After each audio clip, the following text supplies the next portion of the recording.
اعوذ باللہ من الشیطان الرجیم بسم اللہ الرحمن الرحیم واسألهم عن القرية التي كانت حاضرة البحر۔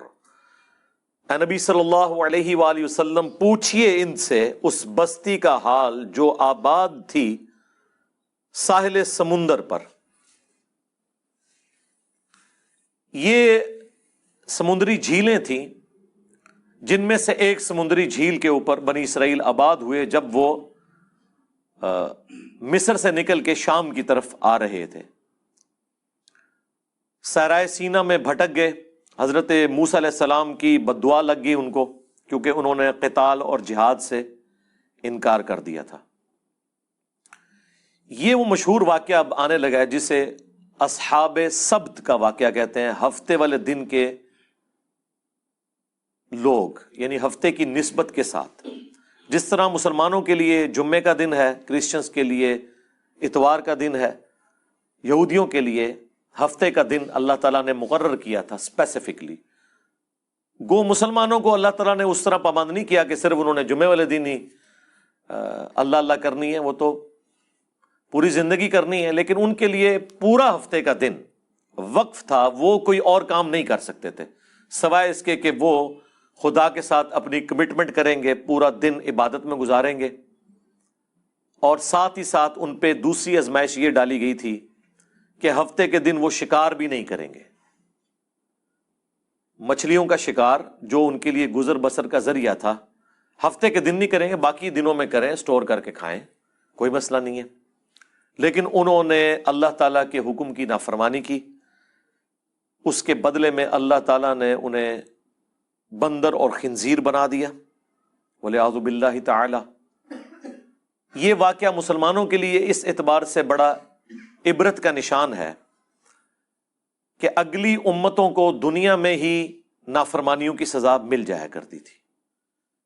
اس امت کے لیے نبی صلی اللہ علیہ وآلہ وسلم کی دعاؤں کی برکت سے دنیا میں کافی حد تک مسئلہ اللہ تعالیٰ نے ٹال دیا، لیکن آخرت میں عذاب ہوگا۔ یہ نہیں ہے کہ وہ معاف ہو جائے گا جو غلط حرکتیں کی۔ یہ اصحاب سبت کا واقعہ ہے، یعنی ہفتے والے دن سے متعلقہ لوگ۔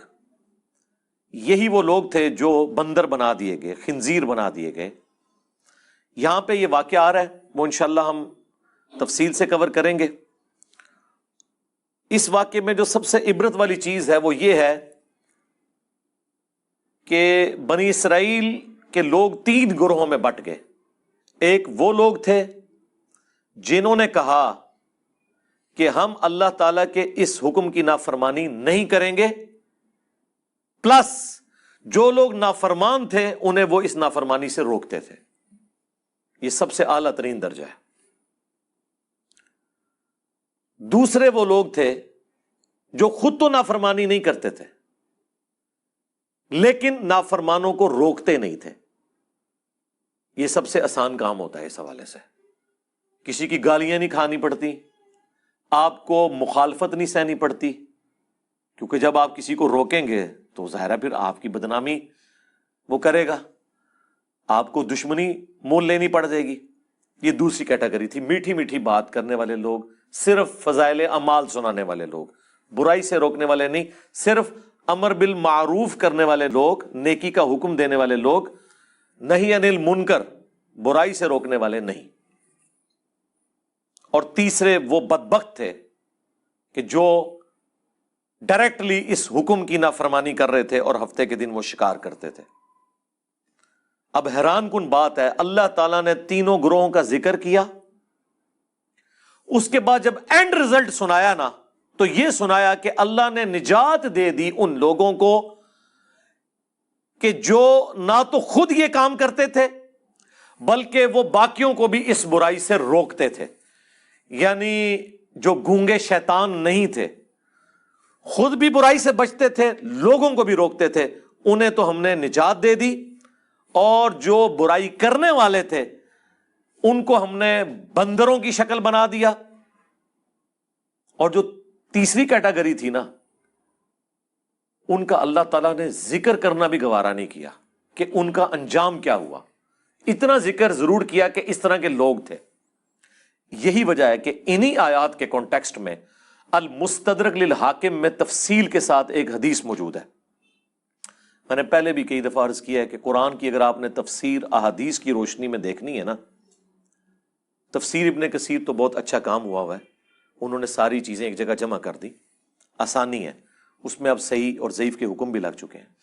لیکن ڈائریکٹلی اگر آپ نے احادیث کی کتابوں سے قرآن کی تفسیر پڑھنی ہے نا، تو صحیح بخاری کا کتاب التفسیر چیپٹر پڑھ لیں، جامعہ ترمذی کا کتاب التفسیر چیپٹر پڑھ لیں، اور المستدرک للحاکم کا کتاب التفسیر چیپٹر، وہ تو بہت ڈیٹیل کے ساتھ ہے. یہ 3 حدیث کی کتابیں ایسی ہیں جن میں باقاعدہ پورے چیپٹرز ہیں، اور ان محدثین کو اپنے گیون سرکمسٹانسز میں اصولوں کے مطابق جو جو روایتیں قرآن کی شان نزول میں ملی یا اس سے متعلقہ صحابہ کے فرامین ملے یا کوئی واقعات ملے احادیث سے، وہ انہوں نے جمع کیے. اسی لیے شاہ ولی اللہ دہلوی نے الفوز الکبیر فی اصول التفسیر جو کتاب لکھی ہے، جس میں انہوں نے قرآن کی تفسیر کے اصول بتائے ہیں، اس میں انہوں نے کہا کہ سب سے بیسٹ تفسیر قرآن کی وہ تو ہے قرآن کی آیات سے. جس طرح قرآن میں ہے صراط الذین انعمت علیہم، راستہ ان لوگوں کا جن پر تیرا انعام ہوا. لوگ یہ آیت پڑھ کے اپنے بزرگ بابوں کا ذکر کرتے ہیں، جبکہ قرآن نے پھر سورۃ النساء میں بتایا کہ یہ لوگ کون ہیں. من النبیین والصدیقین والشہداء والصالحین، نبی ہیں، صدیق ہیں، شہید ہیں اور صالحین. اور صالحین جو اللہ کی نظر میں صالحین ہیں وہ ڈیفینیٹلی تو صحابہ اور اہل بیت ہیں رضی اللہ عنہم وعلیہم السلام اجمعین. باقی آپ کی اسیسمنٹ ہے. اور اب اس دور میں تو ہر فرقے کے صالحین ڈیفرنٹ ہے. ایک کے صالحین دوسرے کے مشرکین ہیں، ہاں، دوسروں کے صالحین ان کے گستاخان رسول ہیں. اس کو تو آپ چھوڑ دیں. بہرحال یہ 3 کتابیں دی بیسٹ قرآن کی تفسیر ہیں. ان کے چیپٹر، صحیح بخاری کا چیپٹر، ترمذی کا، اور المستدرک للحاکم کا. المستدرک للحاکم میں ان آیات کے کانٹیکسٹ میں وہ حدیث موجود ہے کہ ابن عباس رضی اللہ تعالیٰ عنہ جب کبھی بھی سورۃ الاعراف پڑھتے تھے ان آیات کے اوپر آ کر رونا شروع کر دیتے تھے، اور ان کے ساتھی ان سے پوچھتے تھے کہ آپ کیوں روتے ہیں؟ وہ کہتے ہیں کہ میں اس لیے روتا ہوں کہ مجھے یہ آیات پڑھ کے یہ معلوم نہیں چلا کہ جن لوگوں نے برائی سے روکا نہیں تھا اگرچہ وہ خود نیک تھے، ان کا انجام اللہ نے کیا کیا. کاش مجھے کوئی ان کے بارے میں بتا دے. ظاہر ہے بنو امیہ کا دور ہے، شریعت کی دھجیاں بکھیری جا رہی ہیں. ابن عباس نے وہ مشکل وقت دیکھا ہے. ابن عباس تو 68 ہجری میں فوت ہوئے ہیں، واقعہ کربلا کے بھی 7 سال کے بعد. تو اس دور میں رہتے ہوئے غلط ایکٹیویٹیز کے ساتھ کس حد تک کمپرومائز کیا جائے، کہاں پہ اعلان حق بلند کیا جائے. پھر وہ بندہ قرآن بھی جانتا ہو، پھر وہ شخص ہو جس کے بارے میں صحیح بخاری کی حدیث ہے اے اللہ ابن عباس کو قرآن کا علم عطا فرما. پھر ان لوگوں کو اپنی آخرت کی بھی فکر ہو کہ ہم نے ان 3 میں سے ایک تو نہیں بننا کہ جو برائی کرنے والے ہیں، باقی 2 میں سے یہ بننا تو مشکل ہے. جو حسین ابن علی کی قسمت تھی، انہی کا نصیب تھا، وہ بن گئے کہ برائی کو ہاتھ سے بھی روکا جائے. جو درمیان کے لوگ ہیں، جو خود تو کچھ نہیں کرتے، ماشاءاللہ بڑے پاک صاف ہیں، لیکن شیطان کو بھی ننگا ناچنے دیتے ہیں، اس کو برائی سے نہیں روکتے. جو صحیح مسلم میں حدیث ہے کہ نبی علیہ السلام نے فرمایا ہو سکے تو برائی کو ہاتھ سے روکو. ہاتھ سے نہیں روک سکتے، زبان سے روکو. زبان سے بھی نہیں روک سکتے، کم از کم دل میں برا جانو. لیکن ذالک اضعف الایمان، یہ ایمان کا سب سے کمزور ترین درجہ ہے کہ کوئی شخص برائی کو صرف دل میں برا جانا ہے. اس کے لیے ڈاکٹر اسرار صاحب ٹرم یوز کرتے تھے گونگے شیطان نہ بنو. تو ابن عباس روتے تھے کاش مجھے ان کے بارے میں پتا چل جائے کہ ان کی آخرت کیا ہوئی. اللہ نے خاموشی ان کے بارے میں اختیار کی ہے۔ بہرحال جتنا میرا قرآن کا فہم ہے، جو میں اللہ تعالیٰ کے مزاج کو سمجھ سکا ہوں قرآن کی روح سے، مجھے تو یہی لگتا ہے کہ جو گونگے شیطان تھے ان کا انجام بھی انہی کے ساتھ ہوا جو برائی کرنے والے تھے، کیونکہ اللہ تعالیٰ کی رحمت کا تقاضا تھا کہ اللہ نے جنہیں نجات دی ہے انہیں مینشن کرتا۔ جب نجات دہندہ کو مینشن کیا تو اللہ نے صرف انہی کو کہا جو نجات پا گئے تھے، ان کے علاوہ اگر کسی کا ذکر نہیں کیا تو یہ ڈیفینیٹ ہے کہ وہ نجات نہیں پائے تھے، اور ان کا کچھ بھی انجام ہوا ہو ایٹ لیسٹ وہ ان لوگوں میں شامل نہیں تھے جنہیں اللہ نے نجات دی، کیونکہ اللہ کے ہاں تو 0-1 ہے، یا بات مانو یا نہ مانو، یہ ٹوٹل پیکج ہے۔ اب وہ آیات کی طرف آ جائیں۔ پوچھو ان سے اس بستی کا حال جو ساحل سمندر کے اوپر آباد تھی۔ یہ چھوٹی چھوٹی سمندری جھیلیں تھیں جو بعد میں جوڑ کے گوروں نے نہر سوئز بنا دی۔ اس زمانے میں یہ سمندری جھیلیں تھیں جو آباد تھے ساحل سمندر۔ اذ یعدون فی السبت، جب وہ حد سے بڑھ گئے ہفتے کے دن کے بارے میں۔ اب اللہ نے چونکہ آزمائش بنایا تھا، باقی پورے ویک میں مچھلیاں سامنے نہیں آتی تھی، بڑی مشکل سے چند مچھلیوں کا شکار ہوتا تھا، اور ہفتے والے دن مچھلیاں ان کی آنکھوں کے سامنے پھدکتی تھیں۔ مچھلیوں کو بھی پتہ چل گیا تھا کہ آج کے دن ان کے ہاتھ پاؤں بندھے ہوئے ہیں، یہ کچھ کر نہیں سکتے۔ ان کو بھی اپنے ایکسپیرینس سے پتہ چل گیا تھا، تو وہ بھی اللہ تعالیٰ کی طرف سے ان پہ آزمائش مسلط ہوئی کہ ایک بھوکے بندے کے سامنے آپ لا کے مرغن غذائیں رکھ دیں تو ظاہر ہے اس کا تو روزہ ٹوٹے گا۔ اسی کا اللہ نے ذکر کیا ہے، اذ یعدون فی السبت اذ تأتیہم حیتانہم یوم سبتہم شرعا، جبکہ ہفتے کے دن ان کے پاس مچھلیاں پانی پر پھدکتی تھی، سامنے آ جاتی تھی، یعنی انہوں نے چینگے لاندیاں سن کہ ہاں جی پھڑ لو، اب ان کے سامنے آ رہی ہیں، آزمائش ان کے لیے۔ وَيَوْمَ لَا يَسْبِتُونَ، اور جب ہفتے کا دن نہیں ہوتا تھا، لا تأتیہم، تو ان کے پاس وہ نہیں آتی تھی۔ باقی دنوں میں ان کو مشکل سے شکار کرنا پڑتا تھا، ہفتے کے دن ان کے سامنے پھدکتی تھی۔ اب یہ آزمائش تھی، اسی لیے ہفتے والے دن وہ کثرت میں سامنے نظر آتی تھی۔ کذالک، اس طریقے سے، نبلوہم بما کانوا یفسقون، ہم نے آزمائش میں ڈال دیا بسبب اس کے کہ وہ نافرمانی کیا کرتے تھے۔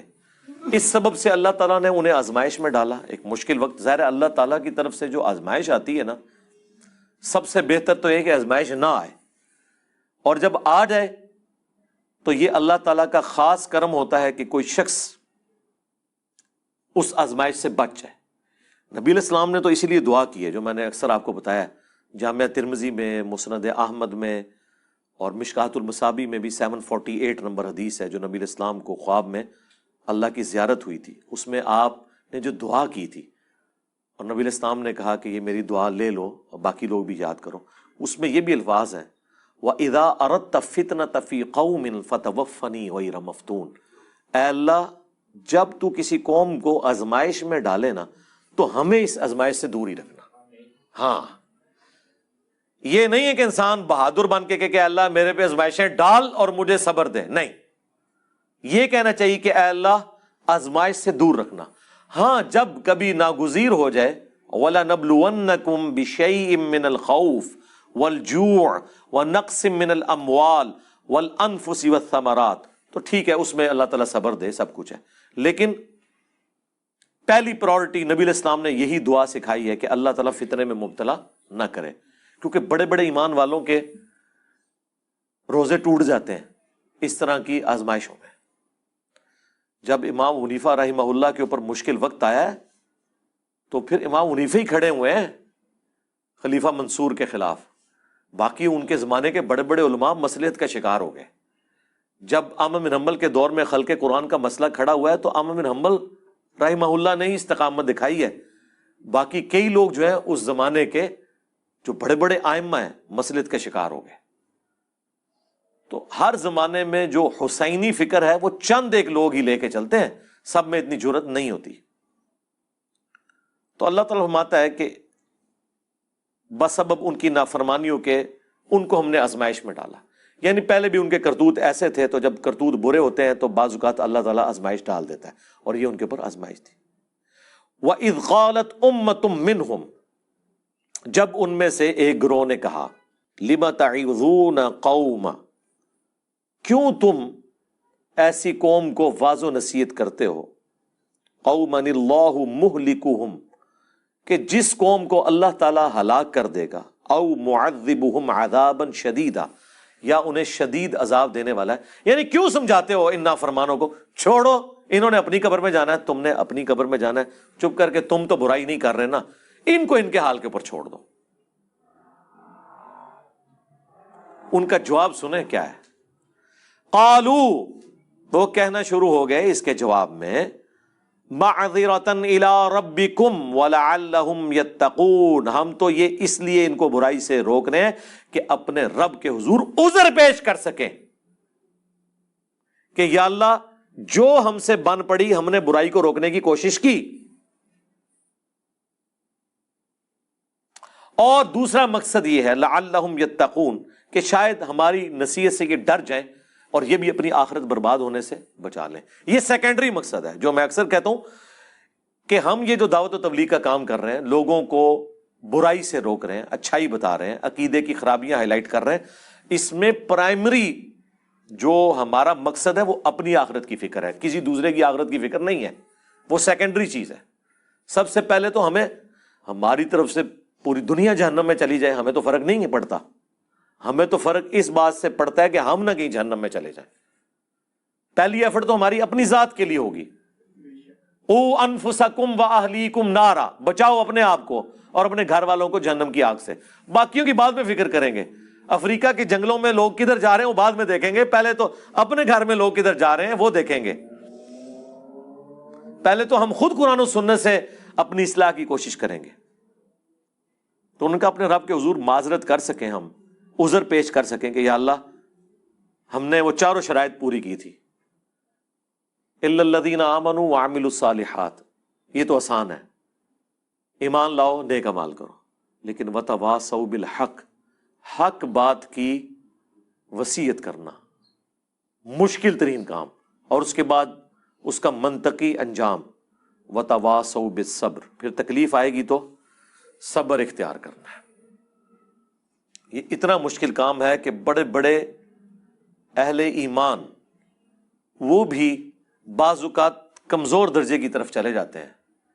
ہر بندے میں یہ حوصلہ نہیں ہوتا کہ حالات و واقعات کا وہ مقابلہ کر سکے۔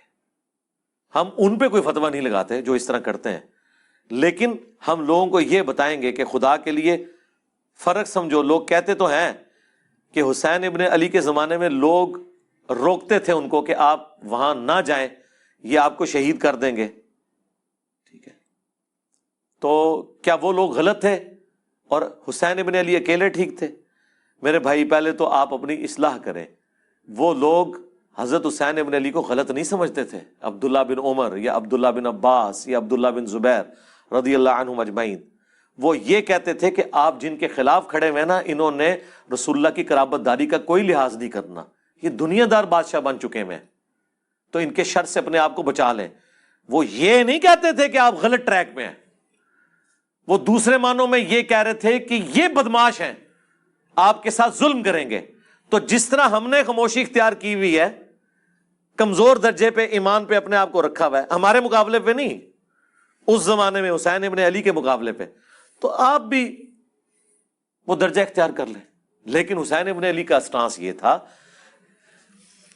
کہ عبداللہ بن عمر، عبداللہ بن عباس یا عبداللہ ابن زبیر، ان کا بنو امیہ کے خلاف کھڑا نہ ہونا کوئی مسئلہ نہیں ہے، کیونکہ ان میں سے کسی کے گھر بھی نبوت نہیں آئی ہے، نبوت تو آئی ہے بنو ہاشم کے گھر، اور رسول اللہ کے علم کا وارث تو میں ہوں۔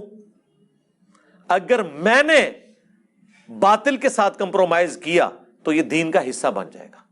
یہی وجہ ہے کہ 3 بر اعظموں نے یزید ابن معاویہ کی بیعت کر لی، لیکن یزید کو ہضم نہیں ہو رہی جب تک حسین نہ کرے، کیونکہ انہیں پتا تھا کہ جب تک حسین بیعت نہیں کرتے تو یہ دھکے سے ہی ہماری حکومت ہے، لیجٹمائز نہیں ہوگی، یہ خلافت نہیں ہوگی، اسلامی حکومت نہیں ہوگی، کیونکہ نبی کے گھر والے ہی نہیں جب اسے مان رہے تو گارنٹی تو دینی ہے نبی کے گھر والوں نے، باقیوں کی گارنٹی کی کیا حیثیت ہے؟ یہ وجہ تھی. تو یہ ہمیشہ کم لوگ ہوتے ہیں اور وہ ڈرتے ہیں کہ یار اللہ کے حضور کیا جواب دیں گے. فلما، پس جب نسو ما ذکروا بہ، انہوں نے فراموش کر دیا جو انہیں ڈر سنایا گیا تھا، جو نصیحت کی گئی تھی. انجینا الذین ینہون عن السوء، تو ہم نے نجات دے دی ان کو جو برائی سے روکنے والے تھے، یعنی جو حسین ابن علی کی نیچر رکھنے والے تھے ان کو تو مل گئی نجات. وَأَخَذْنَا الَّذِينَ ظَلَمُوا، اور پکڑ لیا ان کو ہم نے جو ظلم کرنے والے تھے، بِعَذَابٍ بَئِيسٍ بِمَا كَانُوا يَفْسُقُونَ، جن لوگوں نے اپنی جانوں پر ظلم کیا برے عذاب سے ان کو پکڑ لیا گیا بوجہ اس کے کہ وہ نافرمانی کیا کرتے تھے. فَلَمَّا عَتَوْا عَمَّا نُهُوا، جب انہوں نے سرکشی کی اس سے جس سے ان کو روکا گیا تھا، مَا نُهُوا عَنْهُ، جس سے وہ لوگ روکے گئے تھے، قُلْنَا لَهُمْ كُونُوا قِرَدَةً خَاسِئِينَ، تو ہم نے ان سب کے سب کو کہا کہ بن جاؤ پھٹکارے ہوئے بندر. بس اللہ نے تو پھر کن فیکون ہی ہوتا ہے، کہا اور وہ بن گئے. اللہم لا تجعلنا منہم، اللہم احسن عاقبتنا فی الامور کلیہا واجرنا من خزی الدنیا وعذاب الاخرہ، آمین. اللہ اکبر. اب یہ واقعہ یہاں پہ مکمل ہو گیا ہے. دیکھ لیں ان اٹینڈڈ ہے وہ گروہ. اللہ نے 2 گروہوں کا ذکر کر دیا، جو روکنے والے تھے وہ نجات پا گئے، اور جو کرنے والے تھے وہ تباہ و برباد ہو گئے، اللہ نے ان کو بندر بنا دیا. لیکن جو تیسری کیٹاگری تھی نا، جو کہہ رہی تھی کہ تانوں کیڑی لوڑ ہے، تسی اپنی قبر ہی جانا ہے، انہوں نے اپنی قبر ہی جانا ہے، آپ کو کیا تکلیف ہے، ان کو اللہ تعالیٰ نے اس قابل بھی نہیں سمجھا کہ ان کے انجام کا ذکر کرے، اچھا یا برا. اللہ اکبر.